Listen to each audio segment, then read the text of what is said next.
Vous savez que l'un des films les plus bannis du monde n'est pas un film d'horreur,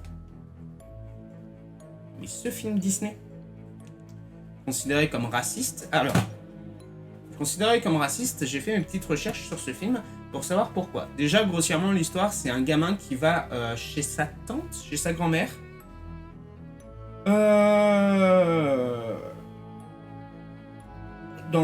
En Louisiane, si je ne dis pas de bêtises. Et en fait, il va y rencontrer l'oncle Rémus, qui est un très bon conteur d'histoire avec le personnage du lapin.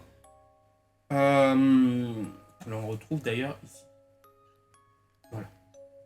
Et en gros, le film s'est voulu comme étant raciste parce que on voit beaucoup de noirs heureux de leurs conditions à une époque où justement, en fait, les États-Unis essayaient de cacher leur esclavage complètement. Sauf que le film est touchant, le film est beau, le film est mignon. Je comprends la polémique autour, je tiens à le préciser, mais c'est dommage parce que ce film est incroyable et surtout, en fait, ça montre quelque chose de très intéressant. Disney a honte de ses racines, ce qui est normal, d'avoir honte de nos erreurs du passé, c'est ok, mais par contre, il ne faut pas les cacher, il faut les assumer. Beaucoup de personnes ont parlé du fameux court-métrage de Donald. Je vais pas en parler plus là. Bah, ce film en fait un petit peu partie, c'est-à-dire qu'on va pas le trouver. Il n'est pas commercialisé. J'ai trouvé sur Amazon une version fan avec quasiment toutes les langues. C'est le seul film, entre guillemets, que je m'autorise non officiel.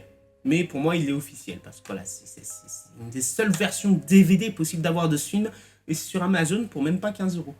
Et il vaut le coup d'œil, parce que ne serait-ce que pour comprendre qu'est-ce qu'un film interdit, qu'est-ce qu'un film banni, qu'est-ce qu'un film restreint, et surtout, il est là pour montrer l'importance de justement qu'est-ce qu'un film vraiment considéré comme raciste. Par exemple, Tonnerre sur les tropiques ne l'est pas.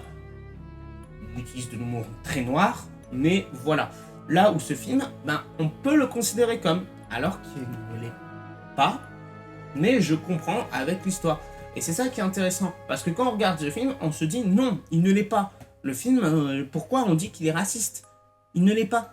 Là où quand on connaît l'histoire autour du film, on peut se dire, je comprends mieux. C'est con, mais je comprends mieux. Sur ce, je ne vais pas vous embêter plus longtemps avec ce film. Si vous avez l'occasion de le voir, allez le voir. La Mélodie du Sud, un chef-d'œuvre. Sur ce, je vous dis à bientôt.